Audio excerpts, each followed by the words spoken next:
I just can't find the soy sauce I wanted, the brand, So I have to go to the Chinese market, get my soy sauce.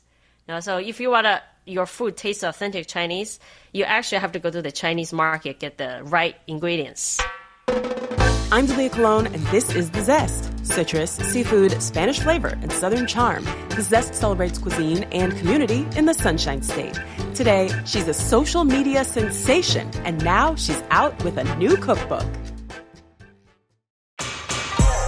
Vivian Aronson isn't a regular mom. She's a cool mom, as in millions of social media followers cool. She's also appeared on Good Morning America, The Drew Barrymore Show, and in People magazine. Known online as Cooking Bomb, the Orlando resident gained fame sharing recipes that she learned growing up in her native China.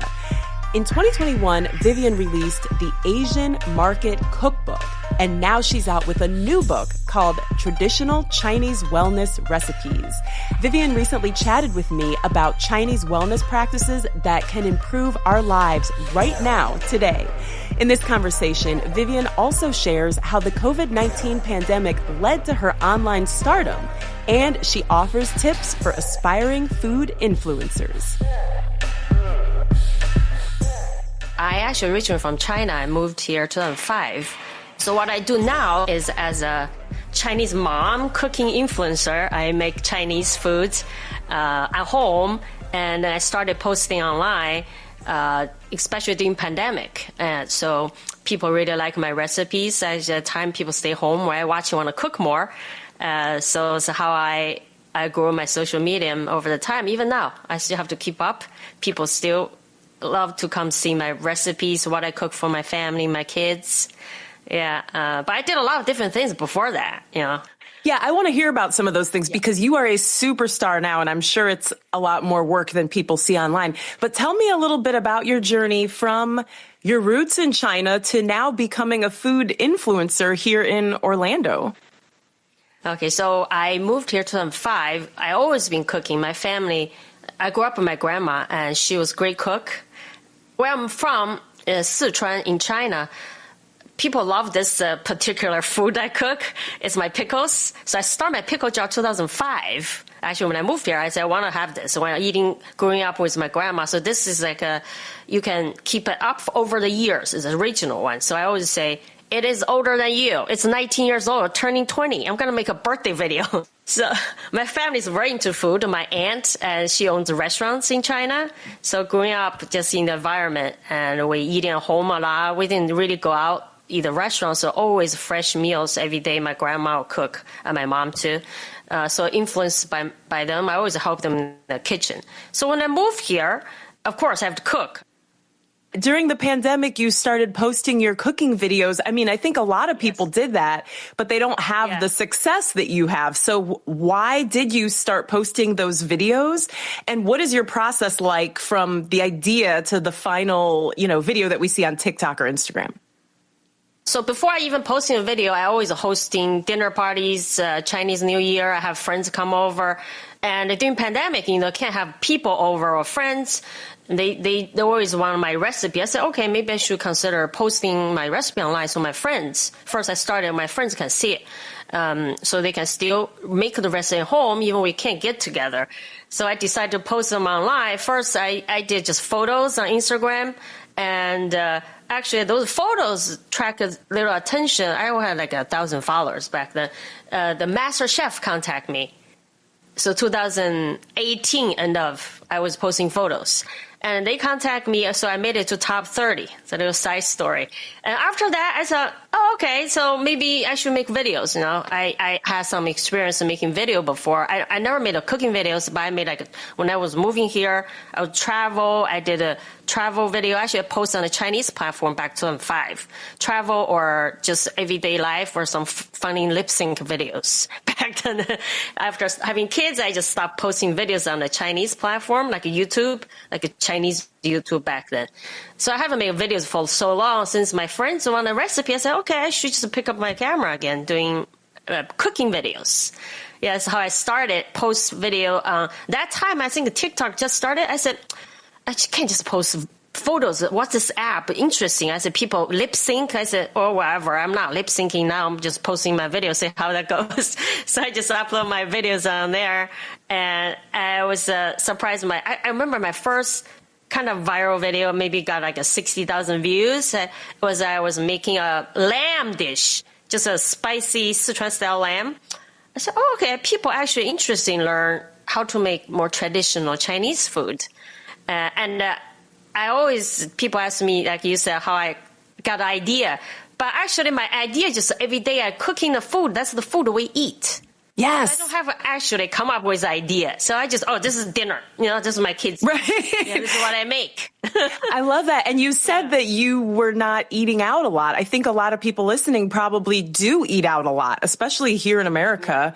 And so they don't know what to make for dinner. So I want to know, first of all, when you came from China, what was your first impression of food in America? I mean, the grocery stores and the restaurants, it can be a big change. Oh, big change. When I first moved to Minnesota, actually it's a small town. Later I moved to a bigger city like Minneapolis. But I'm come from a 10 million people city. You walk in the street, like you can bump to people. There's just so many people. When I moved there, the small town, the first thing I want to try was back 2005. I said, I want to try Chinese food. My husband like, oh, you don't want to try Chinese food here. But I'm just curious, I just want to try. So he took me to the only Chinese restaurant in town. It's like a Li Yan Qian. I didn't know what kind of Chinese restaurant. Now I know it's more like a fast food chain restaurant. I didn't know. I said, okay, I want to try. So my impression is, there's a lot of food I never had before. I said, I want a wonton. I'm excited. I had a bite. I said, what's this white stuff inside? Then I realized, now I know it's cream cheese. I never had a cream cheese in my life, first of all. And Chinese cooking, there's no dairy. My dad is like afraid of cheese. We should all be afraid of cheese. So that's interesting. But the most interesting thing is that after that meal, they give us the fortune cookies. So I look at those. I said to my husband, I said, what's this? He just started laughing. I said, I don't know what's this. Why they give it to this? I said, it looks like kind of cookie. So he told me the story. Of course, I know now it's a fortune cookie that, you get in the Chinese restaurant. But that's just interesting. I never seen that in my life. Yes. So I think I heard somewhere that fortune cookies started in like San Francisco. So they're not actually somewhere, right? California. Chinese. Yeah. That's so interesting because when I was in high school, I worked at a quote unquote Chinese restaurant in Ohio. And most of the staff were Chinese. I'm not, but we would have what they call the family meal, which is the staff meal. And it was nothing like the food that was on the menu. Yeah. So the food is pretty new to me. Yeah. So how do your kids eat these days? Because I guess they're Chinese American. So what does their daily food look like? So now they are a little older. I have twin girls. They are turning 13 in October. Two girls. Then they have a 15-month younger brother. So I have like triplets. But when they were babies, three in diapers. Why did you do that to yourself? Oh my gosh. So your kids are pretty much eating what you ate. And then probably when they go to birthday parties and things, they're getting foods you never would have seen as a kid.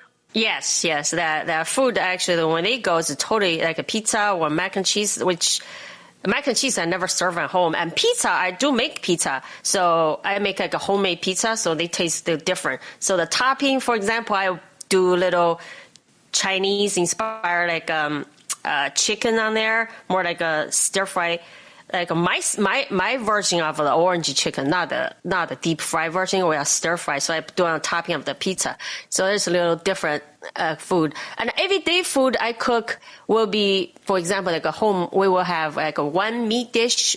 The meat dish will be stir fry, for example. But in China, the meat is not like the main thing. More like meat is the flavor of the vegetable. If you stir fry a dish, the meat is basically stir fry the flavor of the vegetables. There's a lot of vegetable in there, the meat. Then I like to make a soup and another probably vegetable dish. So we will share, like a family thing we share in China is we share the dinner. We always share.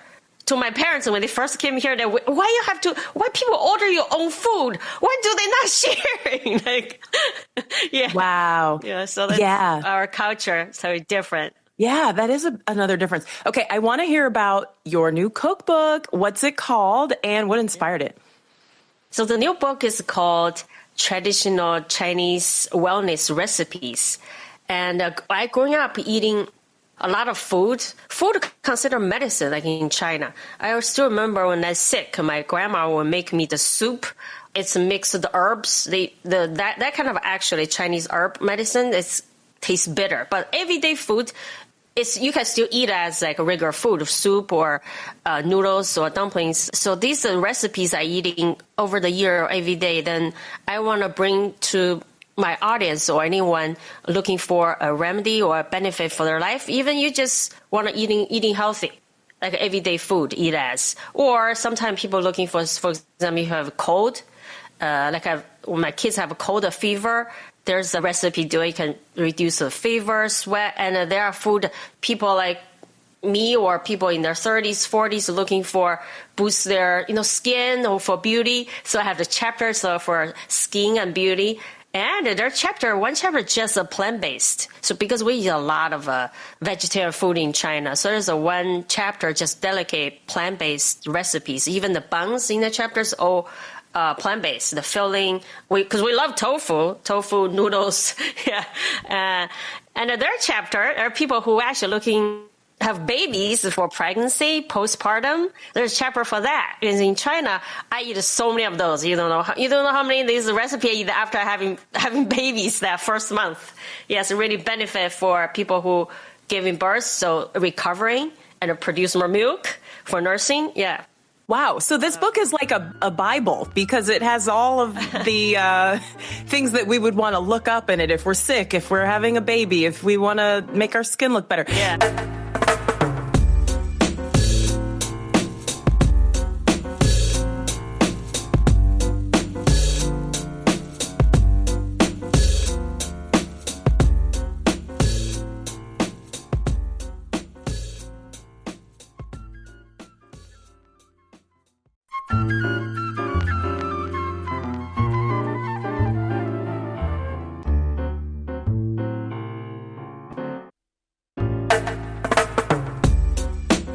Walk me through your daily wellness maintenance routine. Maybe not if you have a cold, but just, you wake up and you want to do something good for your body, good for your skin. What does that look like for you?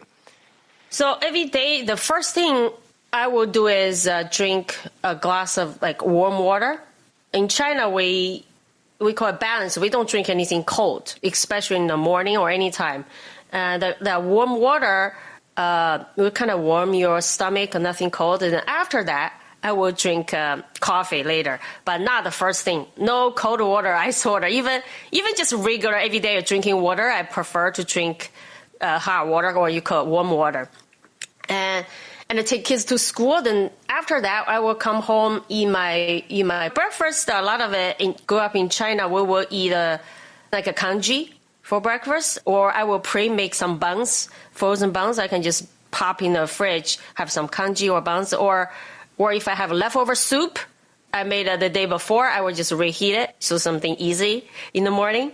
For lunch, I have a lot of a quick meal. To me, quick meal for lunch would be like noodles. Quick noodles. We eat a lot of between go to school or time, we have some noodles or dumplings just pre-made in the freezer, just popping. So it's a quick lunch for us. It's like that. Then dinner, I will be spending more time making a whole dinner for my family and myself. So our meals involve a lot of course, we eat rice every day. Rice have to be rice. Yeah. And there'll be vegetable, meat, and protein, and soup. So their dinners, of course, we will have dumplings for dinner. That just whole dinner. If you have dumplings, that's the whole dinner because there are vegetables, meat in there. Yeah. I try not to eat anything maybe 3 hours before bed. But when I was younger, I used to, midnight, I still have bowl of noodles. Occasionally. Midnight snack, I would be noodles. Yes. What's your midnight snack? Man, go in the fridge and get those cold noodles. That sounds so good. Oh, my goodness. Yeah. Okay, so it sounds like you spent half your life in China and now half your life in the U.S. So you've seen the different ways that each country approaches wellness. What do you think are the pros and cons of each? Like, what is China doing right that we can learn from here? And what is the U.S. doing right, if we're doing anything right, that maybe your relatives in China could learn from? So I think in China, I see the big difference that a lot of, say, ingredients you cook, you can get it really fresh and like just in like a farmer market. Growing up, we didn't even buy food in the supermarket, just like an open market. You can get everything. So here, you can actually access a lot of Chinese produce now, but still compared to China, it's a little limited, you know. And I say people prefer still get fresh, cook the meal. In China, a lot more. Like my parents still prefer to cook every day, a fresh meal, because if you cook, actually eating much healthier than you just take out or go to a restaurant. But now here, a lot of young people prefer just, so convenient, right? Uber Eats or just order in. I think you can do that occasionally, but for everyday living healthy, I still encourage people cook more at home. It doesn't have to be fancy meal, something simple, even that. It's better than you just order in from a restaurant or go out. Yeah. Also much cheaper. Right? So much cheaper. For sure. Is there anything that you've adopted from your time in the U.S. that you feel like was a benefit? I know a lot of people, when they move here, like they gain weight, they get less healthy. Are we doing anything right here? Here, I think it's just a lot. I think in China too, but now there are a lot of options than like a fast food, right? That's how people drinks, a lot more drinks. I think people drinking, first drinking just a regular drink. For example, you go Starbucks, got this huge drink because there are a lot of calories and sugar. That also easy. You drink something so quickly in 2 minutes, right? But you get a lot of that calories. So growing up, I think the habits we actually, the difference is I don't really snack like 3 meals. 3 meals, you just eat your 3 meals. Like my grandparents never offer me any snacks in between. So I just got the habit. Even now I want to eat something, maybe some fruit or something. There's just no habit. So, I'm hungry. During my morning or afternoon, I need a snack. But here, even the school said, you have to pack a snack for your kids. I said, okay. So I have to pack a snack. I said, why do they need snack? I think that here, the difference, here is like people worry about your kids hungry, right? Just so extra snacks or just so much extra food people eat. If you cut out your snacks, right? Oh, we love snacks here. Drinks. We eat just enough food to earn the snack. And then there better be snacks at the meeting, at the party, everywhere we go. We love our snacks. Okay, so where do you find some of those pantry staples or kitchen staples in Orlando? So there in Orlando, there's a market I go to called the Anson. It's in the Chinatown of Orlando. It's a good market. You can find a lot of dried ingredients. I list in my book. These are stable ingredients you can get. For example, like a ginseng or dangui. These dried like Chinese herbs. So you can keep it for a long time. You can just throw it into your soup, chicken soup, any soup you like. And also fresh produce. Anson has a lot of too. Fresh ginger, green onions. Also the herbs there. It's good too. And sometimes they even have like a fresh dates, and there are more unique fruits. Also, another market called iFresh is good, a smaller market, but it's closer to me, so I go there too. That's more Chinese market. If you're looking for Chinese ingredients, herbs, those 2 markets are good. The other market, for example, the H Market are open. I'm very excited. Oh, yes. But they are more focused on the Korean stuff. For example, I just can't find the soy sauce I wanted, the brand, So I have to go to the Chinese market, get my soy sauce. So if you want your food tastes authentic Chinese, you actually have to go to the Chinese market, get the right ingredients. Ooh, that's a great point. Soy sauce. Yeah, that's a great point because like here in Tampa, we have some Asian stores and we do have a lotto market or latte market, but it's all the different countries mixed together. And me as an American, I don't even know what's Korean and what's Chinese. So how has living in Orlando influenced your cooking or the ingredients you use? Do you find yourself incorporating some of the traditions of all the different cultures that are here in Florida? Yes, there's a lot of different cultures here. And I like here more options, the fresh stuff. Even the herbs or fresh vegetables here is more than Minnesota. There are more choices. I think here the weather, we got a lot of fresh produce. Recently, actually, I went to a farm. It's like a private farm that I got first time ever in the U.S. I got fresh bamboo. Actually, I cut it from ground. I'm gonna post it. Yeah, there's a bamboo shoots. They are like a baby bamboo shoots. I cut it myself. I said, wow. I've done this for a long time. Yeah, so there are a lot of farms like this here in Florida. I can find the fresh produce I needed, and also seafood. You know, in Midwest, I miss this. I couldn't even get really good fish. To find the whole fish, that's hard. You know, in China we eat whole fish, the head and tail, everything. Yeah, to find the whole fish is hard. But here, it's a lot of fish market, or even Whole Foods, they have whole fish. Yeah, place. Costco. Yeah. Costco! I did not Costco. Expect you to say Costco. If you want to meet Asian people, you want to make friends with Chinese mom, go to a Costco. There was a lot of Asian moms there. We're looking for a good deal. Too funny. So a lot of people look to your videos to learn recipes, but some people are watching your videos because they want to be like you. They want to be a cooking influencer. So what advice would you give to someone who wants to explore cooking from their heritage or share their food culture online? Yeah, I think important is you share your story. A lot of people not just want a recipe, they want to know, what's the story behind this dish? For example, I'm making pickles. I would tell how I learned to make pickles, what's the story, why we make pickles. There are people say, why you make pickles? I say, first of all, to eat. Then in our culture, the pickles, we use a lot of pickles for cooking, just to flavor in the food. But a long time ago, hundreds of years ago, people were making pickles because there was no refrigerator. You preserve the vegetable, so you can keep your vegetable much longer time. Yeah, that's why we make pickles. Yeah, so a lot of share the educational facts, but people like to hear some fun facts, my story. So I always suggest someone want to share your culture, your food. Tell a story behind, or who you're cooking for. Maybe you're cooking for my kids, or you're cooking for your parents, or just cook for yourself or your husband or for your wife. People always like to know what's the food for. I know a lot of people cooking food. I don't know. They cooking this huge amount of food. They don't have kids. I don't know who they serve to, The neighbors. Who they serve the food to. The dog. Yeah, I asked someone, I said, you cook so much steak. You can't, he's single, no girlfriend. He said, I give to my neighbors. I said, lucky neighbors, Yes. Lucky neighbors. Yeah. Yeah, that's too funny. And I also do think you have to show your face. If you make a social media video, show your face. So people not just connect to your food, also you, more important, your personality. So you can see these food account or they just making the overhead shots, just the hands. So those, even you get a lot of views, you don't get a lot of followers. So if you really want to connect with the audience, show your face. Show your face. That's the most important. Yeah. That's great advice. A lot of people don't want to show their face because then they have to shave or they have to put on makeup and they have to worry about the lighting. It's extra work.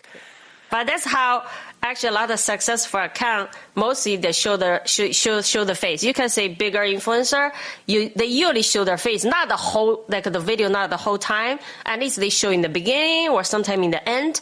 Or if you don't show your face, you have to use maybe the video with your voiceover, with someone's voice is better. So people usually connect with the video with, if there's a face, always better. That's great advice. Okay, last question. What do you love about sharing these traditional Chinese recipes, both online in your videos and now in your cookbook? You said you started sharing these videos because it was a way to connect with people who you maybe would have had over for dinner, but you couldn't have a dinner party during the pandemic, and so you started sharing these videos. Obviously, the pandemic is over, but your rocket is like on another level now.